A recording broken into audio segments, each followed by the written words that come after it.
Alright, so we're going to do Comden's special sauce filmmaking here. So we're going to be going up Hill 5 here. And this part's not bad at all. It's pretty easy. And there's a couple different lines you can take. You can go for the gatekeeper aspect over there, which I won't be able to hit. You can go for the middle part, which, as you can see, is pretty rutted out on that top of that rock. Or you can go to the right side and then hit those ledges over there. So that's what we're going to be doing. There's a little V-notch here, so we're going to stay on the outside. And there's also the other bypass to this hill, which runs all the way along here. So we're going to skip that. So basically, we're going to try to come on up here and then put our 2 tires, like spread basically across that, and we'll just walk right up it and over it. Yeah, so we'll get on in the Jeep here.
Alright guys, so we're here at Gulches. This is Hill 5.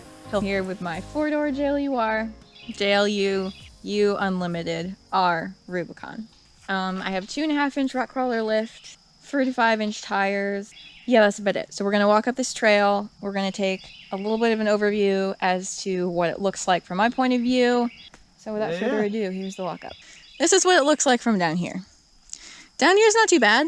Up there's a little trickier. So for me, 35-inch mud tires, this beginning part really is not difficult. I have the clearance to do it, but I am going to keep my tires on the highest parts of the trail. That's the general rule. For example, right here, I've got some rocks. So I'm going to put my driver's side on the rocks, and we are going to walk up here. Pretty much same deal with this one. You can even see there's like rubber here from where people have put their tires right on this top spot. This part, easy peasy. If you have a really low Jeep, then something like this might pose an issue. So you probably want to put a tire right on top of it. I would probably suggest the driver's side and then passenger side over there. So we are going to keep going up this hill, and I mean, it's really not that bad until you get to further up here. Now for me personally, this far left side, I can't do it. I don't have the clearance. I'm too long and too low. I would, what we call turtle, which is get my skids right underneath the center of my Jeep, stuck, so I'd kind of teeter back and forth. Think about a turtle upside down on the shell, kind of like bopping back and forth. The center line, our friend Jason went up that yesterday. He's on a 3.5-inch lift in 39s, and he had some trouble. So I am going to avoid that. I'm going to stick to the right side. Now, it's not hard, but I do need to be careful about lineup. So for me, I'm a 4-door. I'm kind of long, so lineup is what I need to be thinking about, even here. So what I'm thinking, I'm probably going to go straight up until this section right about here. Then I'm going to start turning a little right. And you can kind of see here the tire track. Those are actually from Chaz. So I'm kind of going to follow his line. We're going to go kind of across these mounds. These are just created via runoff. They're not really part of the park, so, you know, do what you will. Anyways, we're going to go pretty much straight up here. But For this section, this sort of middle section, I'm actually going to aim for that tree because, like I mentioned before, this section is all about lineup.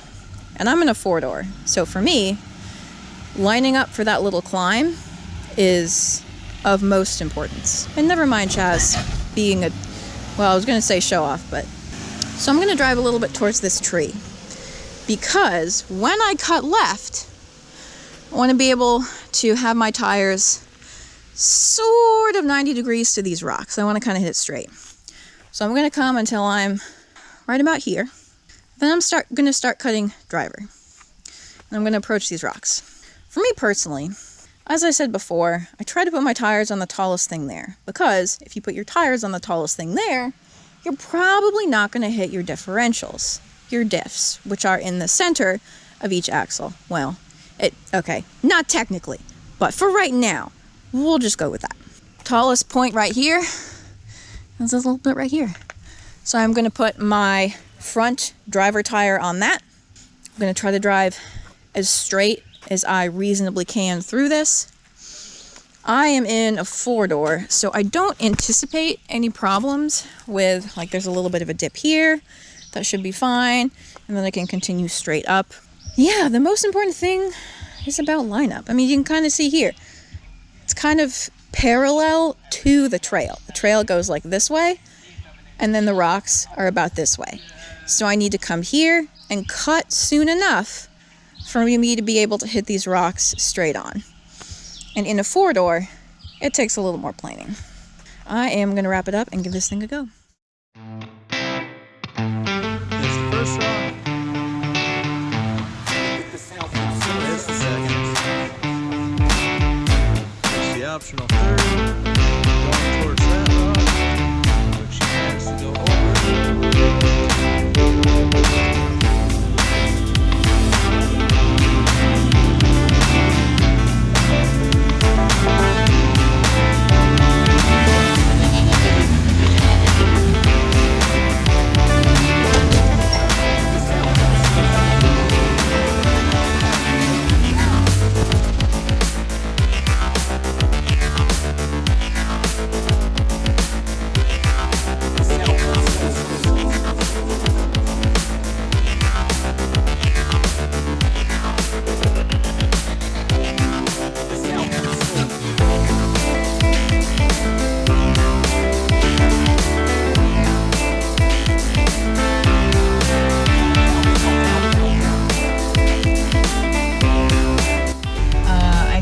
A little bit between a 2-door and a 4-door.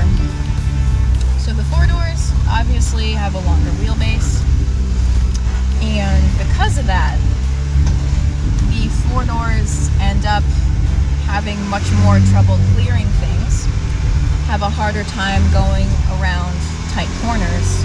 For example, this little corner here, I'm going to cut it, and I'll show you what a cut looks like in a 4-door. So I'm cut right now. And we talked about this a little bit as she approached the rocks on the way up, about how turning radius is affected by length of vehicle and width of wheel well. Absolutely.